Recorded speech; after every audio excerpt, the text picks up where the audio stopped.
Good morning. Good morning. Flick the camera around so you can see the waterfall.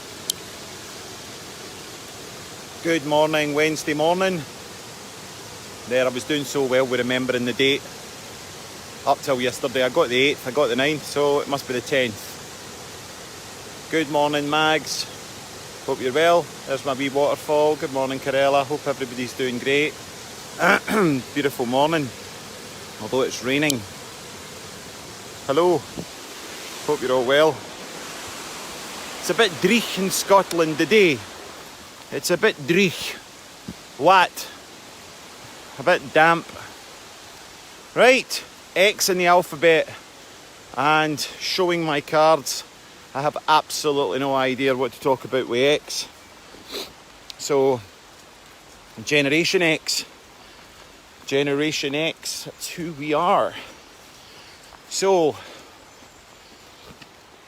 I didn't know too much about this. I don't know too much about this actually, but what I do know, I'll impart and my thoughts and my thinking and my thoughts around lockdown.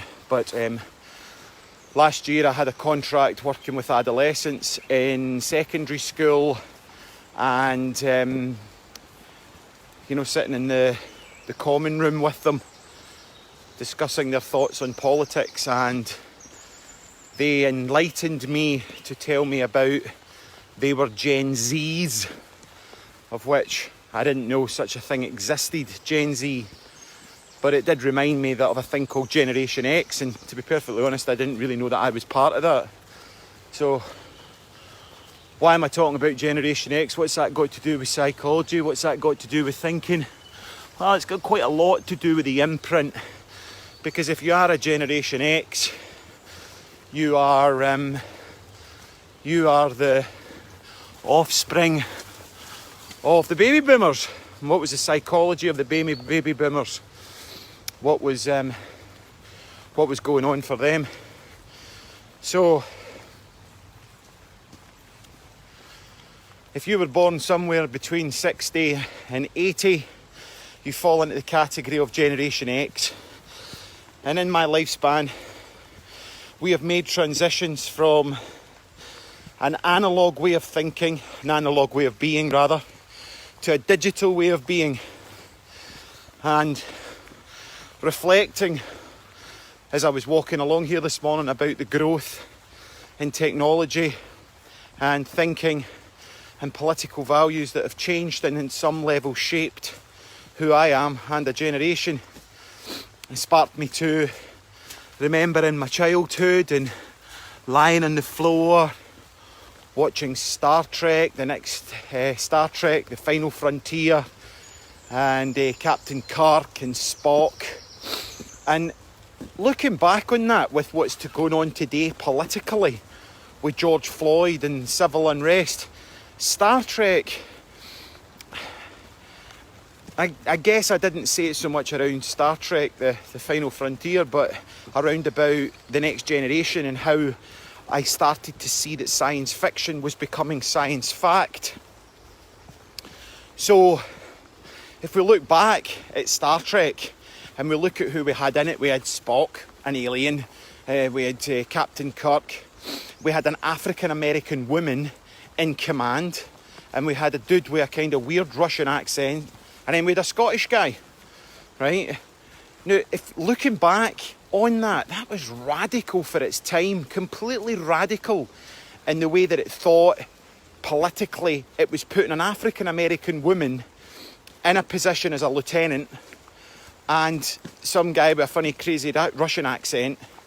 So politically, it was pushing the boundaries, considering where the mindset was of the time when certainly I was watching that, and how, they were in search of this utopian type world as they voyaged out and looked into parallel universes and parallel spaces that people could inhabit. And how has science fiction become science fact? How has the changes in technology that's occurred in my lifetime made a huge and lasting impact? I'm going to be really brief about this kind of vibe, but what happened yesterday was I got a visit from a friend who's also a Gen X, and we were discussing lockdown. So because I'm going to be completely upfront here, I have absolutely no idea what I was going to talk about with X, Y or Z. Thought about just categorising them myself, you know, that kind of blasé way we say, oh, you know, X, Y and Z and categorise something. But, you know, looking back over the history of our lives, the excitement waiting for Channel 4 to be born. When I was a kid, there was only BBC 1, 2 and 3 to choose from, and it was little push buttons on the telly. But I also got to see the telly that came before that TV, which was black and white with a round dial that you turned. You would sort of tune it in like a radio, and the screen would go fuzzy, right? If you're below 20, I know that this will be completely radical for you to try and stretch your mind to imagine what it was like for us. But then the video recorder came along, and there was the battle between Betamax and VHS. And then you got a video that had a remote control, but the remote control had a wire on it. Morning, Francis. Morning, Willie. Right, so these technological advancements that have shaped who we are and where we're at today. And, you know, then I remember this thing coming into the house called Pong, P-O-N-G, and it was like two kind of bars with a square ball, and the ball used to travel really slow, so it was like a digital form of tennis. And you used to sit there as a kid in this meditative zombie state. Then Pac-Man, Donkey Kong and sort of, I was still at primary school, it was this little machine, and you would flick open its screen and you could go from the top screen to the bottom screen. And as a kid, I remember taking it apart. How did the little monkey get from the top screen to the bottom screen when all that kept them together was like this little liquid crystal piece of paper type thing? So, analogue thinking in a digital world, where we are today, and then I'm just going to speed and fast forward for us Generation Xers. When did my anxiety begin? And I was thinking about that this morning as I was walking along, and I went, when I read 1984 by George Orwell, have any of you ever read 1984 by George Orwell? What age was I then? Probably 14 maybe, 15. And that book completely changed me. It brought about a birth of paranoia and anxiety and thoughts of a future, because somewhere my adolescent brain couldn't distinguish between fact or fiction, let alone science fiction becoming science fact. Now, the reason I've gave a little bit of a brief background about the technological advancements of what I've been living in, you know, children are born now, so like at school, I still remember an abacus, and was taught, to my memory, I don't know if I'm making that up, I was taught to count at primary school or playgroup. I was taught at primary school or playgroup to count with an abacus, and then we got this digital calculator, which, to be honest, I didn't really learn to count on. First thing I wrote was boobs. You know, 80085. Look at that, right? Calculate something. No, I was just more, my creative mind was just more into what funny words on a calculator that the teacher wouldn't know about, and then I could delete it. So, technologically, you know, look at the advancements that's came. Remember dial-up internet before the World Wide Web, before the browsers, before any of this stuff. And what we're on and what we're seeing, we're on the verge of a technological advancement that I don't believe that we can fully understand. Have any of you read into, not the negative conspiracy theories around 5G, but how 5G is going to revolutionise and completely change the way we act, interact with our environment? Because when that day comes, we will have probably made the jump between analogue thinking and completely immerse ourselves in a digital world. Google is there's a game. I was going to phone my buddy this morning, but it would have been far too early to have got him up out of his bed. But his daughter was in, and she's playing this game, and it's like, I'll get the name of it and post it up, but it's this game, and you have to think of an actress or actor or somebody. You have to think of a somebody, right? And then this little game asks you, good morning, Generation X, didn't know I belonged to them either. Ha, yeah. Generation X, that's who we are, right? So, this game, so I thought, Lara Croft, right? Now ask you a question, has this person been animated, or has this person been part of a movie, or whatever, right? And you just answer yes or no, yes or no, yes or no, right? And this little girl, she's in that magical thinking stage, because she's only she's 9, right? And she's in this magical thinking, and she thinks that the computer's kind of like knows her mind. Like, I have to think of this thing, and then you answer these questions. I'll get you the game. Every time you play it, it tells you who you are. You think of Leonardo DiCaprio, boom, he answers Leonardo DiCaprio. You think of Lara Croft, boom, thought of Batman, boom, right? So I'm looking at this child that's looking at it, that this machine can read her mind. And I'm playing it thinking, wow, that's an incredible technological advancement. What is it really doing? Well, it's reading a set of algorithms, and it's managing to delete at hyperspeed a set of algorithms that would then make that answer, delete that answer, delete that answer, delete that answer. Then you're left with these answers based on the questions that you're asking. Now, it's not 100 questions, it's not 50 questions. It's like somewhere between 10 and 20 questions that this computer game is able to predict the character that you're thinking about by how you're answering the questions around it. It's absolutely fascinating. Now, if a free game that's an app on your telephone, right, is able to do that through algorithms, right? Imagine what Google is doing right now based on our browsing history.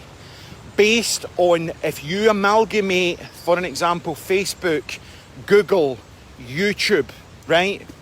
And you cross-reference, for an example, a post. For an example, anniversary of my dog's death, feeling really sad today, you know, lots of sad crying faces, right? And the computer system behind Facebook is able to track your behaviour. Then you go on YouTube, and rather than searching for something uplifting, digital and soulful, you search for Nirvana, right? And you start listening to more depressing type music. Then those algorithms are able to follow and track your emotional state. So what behavioural change psychologists have looked at, Google, Facebook, YouTube would have an imprint of your emotional state. Now, based on that emotional state, what if they were then able to give you a feedback that bought into that emotional state? I mean, have any of you been talking about this? You're sitting with your buddies and you're talking about going camping, and the next thing it pops up on your phone that there's all this camping gear in sale, right? So, why am I talking about this? Because that's what George Orwell was talking about in 1984, and the birth of my anxiety. Definitely that book gave me some kind of trauma, and certainly got me thinking differently. Now, changing it up a wee bit. For those of you that have just tuned in and are listening, Generation X, I have absolutely no idea what to speak about for X, Y or Z. Really, I don't. But I want to finish the alphabet, so I'm just going to blether this morning. So a buddy came up to visit yesterday, another Gen Xer, right? And we started to discuss life in lockdown. What's it been like, right? And we both said to one another, are we the only people talking about this, right? And I don't think we are. I just don't think there's been a space available for us to have these conversations. Now, what I'm wondering is, have you noticed that since lockdown, right, the world has looked greener? The world has looked brighter? Have you noticed that wildlife is more abundant, or you're seeing it in different places? Have you noticed different wildlife? Have you noticed different butterflies? Have you noticed different birds? The question is, were they always there? And the busyness of reality that was a white noise of backdrop that was distracting our focus and attention didn't allow us to perceive it quite the same, right? Just asking you a question. Have you noticed since lockdown that the grass is greener, the trees look brighter? Yep, your perception has changed. Now, is it your perception that's changed, or is the world always looked like that? But the backdrop. Let me share the story that I shared with my friend yesterday.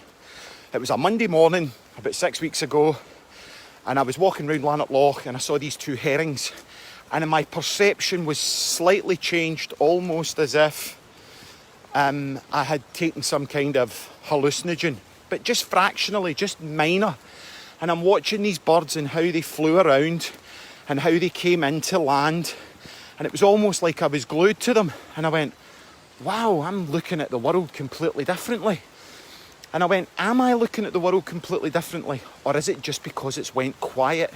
It's a Monday morning, it's 8:15, and normally the energy, the electrical energy that would be getting projected into the electromagnetic field or unified field of consciousness that we inhabit has been significantly reduced because there's no cars in the road. It's quiet as a mouse. And am I getting to perceive these birds in their natural state with my own natural awareness that's not been subjected to my senses trying to understand or comprehend the white noise, the silent noise, the invisible noise of the backdrop? So this was the conversation we had yesterday. And no, we weren't drinking and we weren't smoking any funny cigarettes. We were just having a chat, right? And they also said, yeah, I noticed that, right? So I guess I'm a little bit late in starting to bring those kind of conversations up because we're moving into different phases of lockdown now, right? But what I'm wondering, which is important, is because yesterday, as I was driving back into my driveway, I noticed that there was a lot more cars on the road. It almost felt as if the world was back to normal, right? But not back to normal. So there's all these cars on the road, and I came into the driveway of the house, and I started to feel like very basic, very small level of anxiety. And I was like that, oh no, it's starting back up again, right? And I went, I don't know if I want it to start back up again. I don't know if I'm ready to start back up again. Have I done enough? Am I ready for it to start back up again? What am I going to do? Oh no. All right, okay, I need to change. I need to change gear. I need to get back into that programme. I need to get back into being that way. So my buddy and I were talking about this yesterday too. Good morning, everybody, Nicole, Paul, right? This is just a rabble this morning. I'm just having a rabble just to keep my momentum going. But I'm talking about things that me and my buddy were speaking about yesterday, right? We were speaking about our perception, our relationships, the way we interact with our environment. Why do we interact with our environment in that way? What's the cause of that? How does he perceive me? How do I perceive him? Right?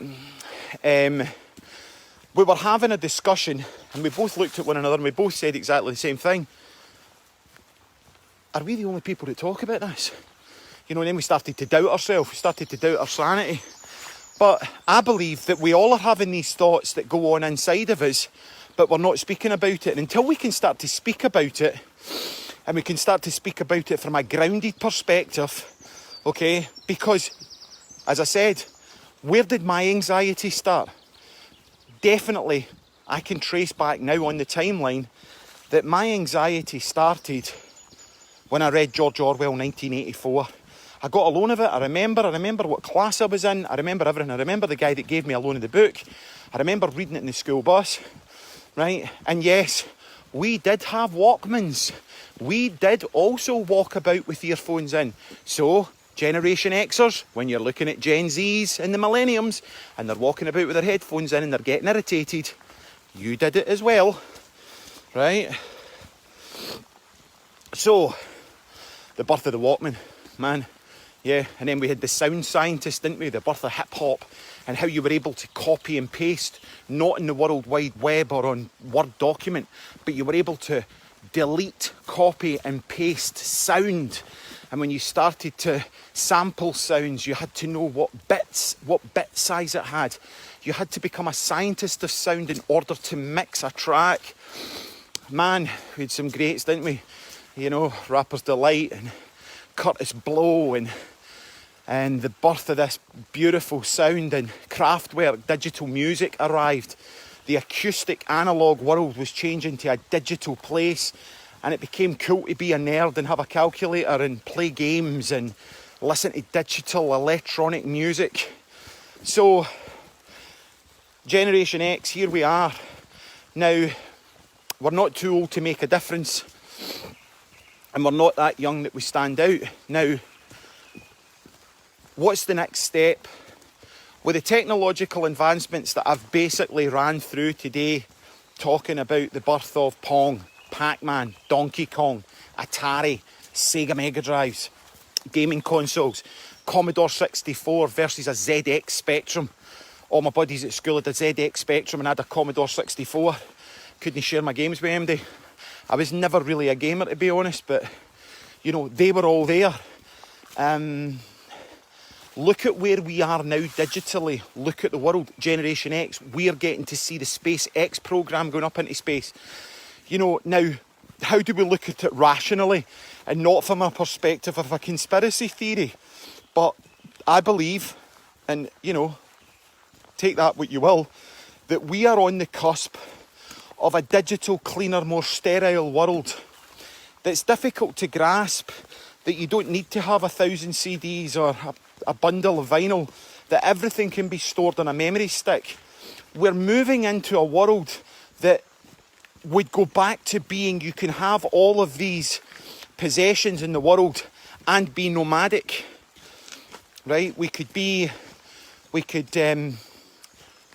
actually be anywhere in the world and work from a screen, have every single song that you want on Spotify or Apple Play or anything like that. You don't need to carry a lot of baggage, right? But how do we make that jump? How do we take that jump into this new brave world? And how do we brave the wilderness with the mindset and psychology that we've got? The thing that does slightly worry me is the technology that we have is like a V12 high-powered Formula 1 engine. Yet, because of... It was almost like when I was in India. India went from having no phone, okay, to having mobile technology. They bypassed the wireline telephones, right? And I think about that a lot. I think, well, what would that be like? What's that like for your psychology to go from having no telephone to having a digital telephone? Whereas we had an analogue telephone. Goodness. My mother was brought up in a time where there was an operator and it would be, could you put me to, and they used to move wires about in this collar coming in, right?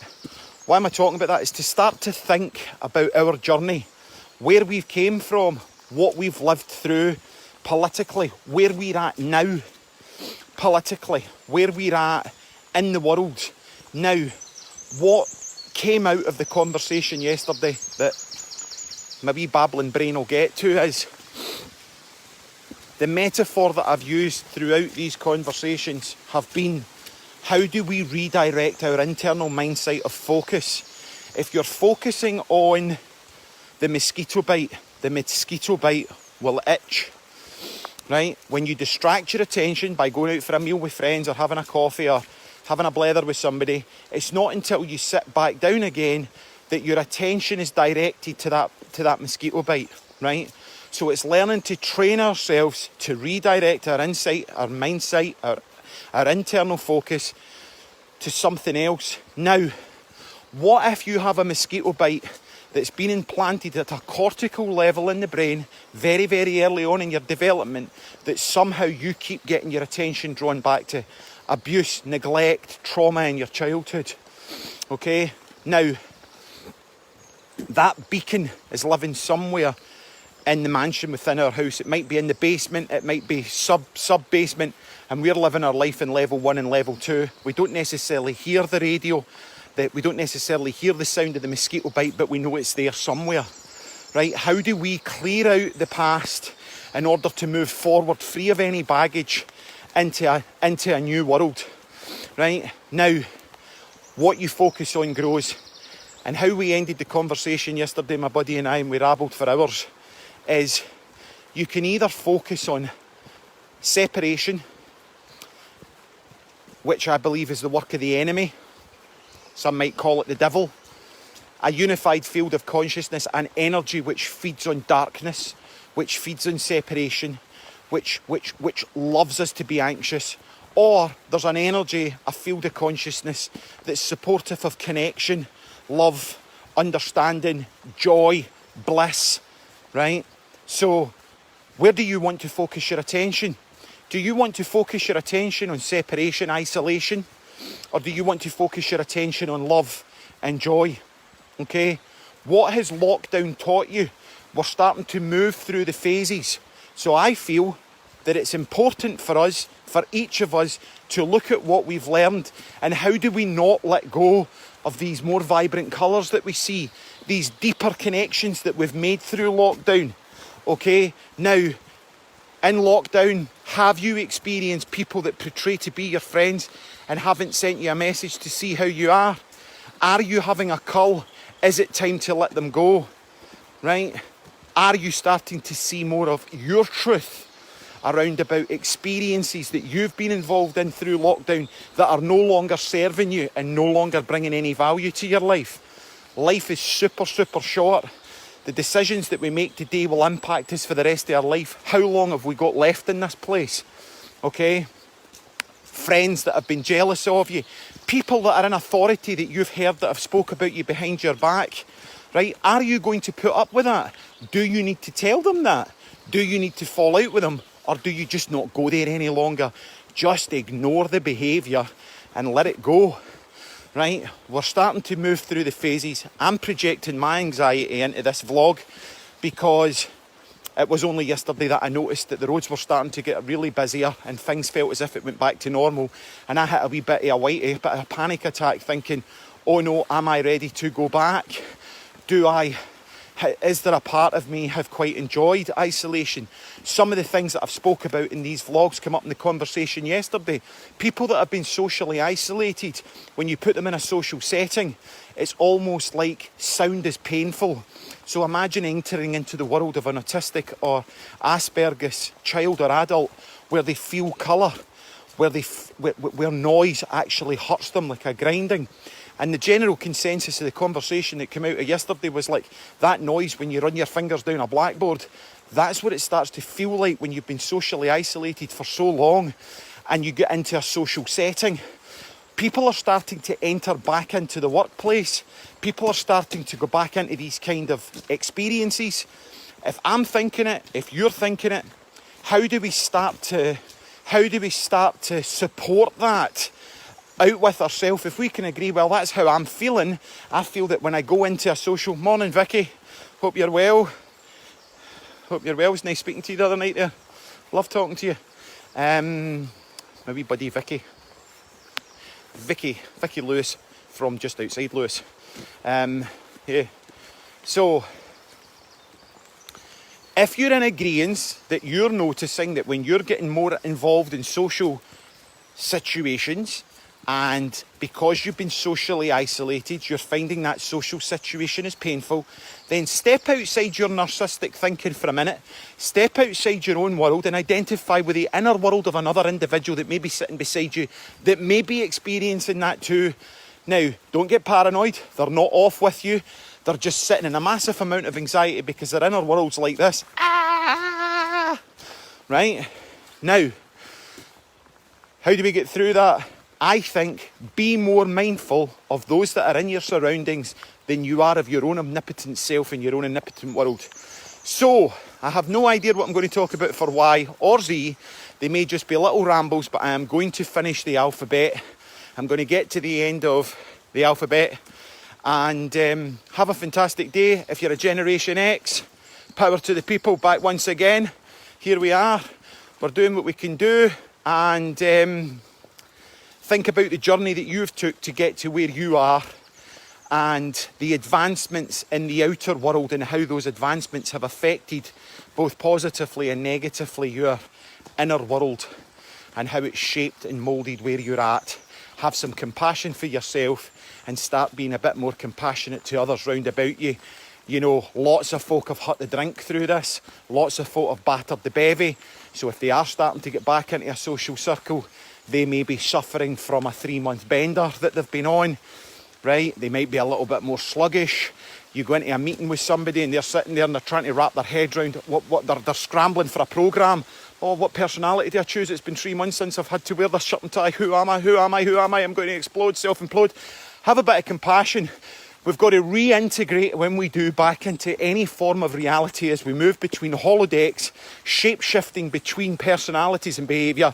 We need to be a wee bit kinder on ourselves. That's my thought for the day. Have a good one. All the best. Take care. God bless.